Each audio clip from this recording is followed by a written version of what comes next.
حضرت عمر کہتے ہیں میں خطاب کا وہی بیٹا عمر ہوں جس سے بچپن میں 2 بکریاں بھی نہیں سنبھالی جاتی تھی.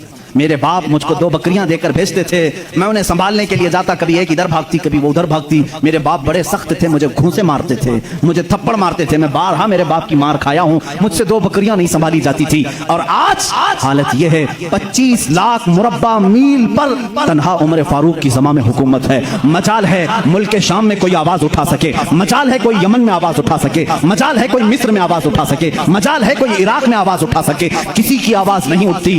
بیک وقت اس زمانے کی 7 کنٹریوں کو تنہا مدینے میں بیٹھ کر کے وہ دیکھ رہے تھے. نہاوند میں جنگ ہو رہی ہے, نہاوند میں جنگ ہو رہی ہے. ایک صحابی ساریہ, ان کو عمر فاروق مسجد نبوی میں خطابت کے درمیان پکار کر کہتے یا ساریہ الی الجبل, یا ساریہ الی الجبل, یا ساریہ الی الجبل. مدینے میں حضرت عمر فاروق جمعہ کا خطبہ دے رہے ہیں اور پکار رہے ہیں ساریہ پہاڑ کی طرف جاؤ, پہاڑ کی طرف جاؤ, پہاڑ کی طرف جاؤ. مسجد میں بیٹھے ہوئے کسی کو کچھ سمجھ میں نہیں آیا. 1 مہینے کے بعد وہ لشکر نہاوند سے آیا, پوچھا گیا کیا ہوا تمہارے ساتھ. حضرت ساریہ اس جنگ کے سپہ سالار سے کہتے ہیں قریب تھا کہ ہم شکست کھا جاتے, ہم لٹ جاتے. جمعہ کا وقت تھا, عین دوپہر کے وقت پہاڑوں کے اوپر سے ہمیں آواز آنے لگی اے ساریہ پہاڑ کی طرف آ جاؤ, پہاڑ کی طرف آ جاؤ, پہاڑ کی طرف آؤ. ہم اس آواز کو لبیک کہتے ہوئے چڑھے, اللہ نے ہمیں فتح یابی عطا فرمائی. اے میرے عزیزو مسلمان کہتے ساریہ تجھے معلوم ہے یہ آواز کسی اور کی نہیں, وہ مدینے سے بیٹھ کر عمر فاروق نے تمہیں پکارا تھا. جب رسول اللہ کا یہ غلام, رسول اللہ کے یہ غلام مسجد نبوی کے منبر سے آواز دے کر کے ملک شام کے نہاوند میں مدد کر سکتے ہیں تو پھر میں یہ کیوں نہ کہوں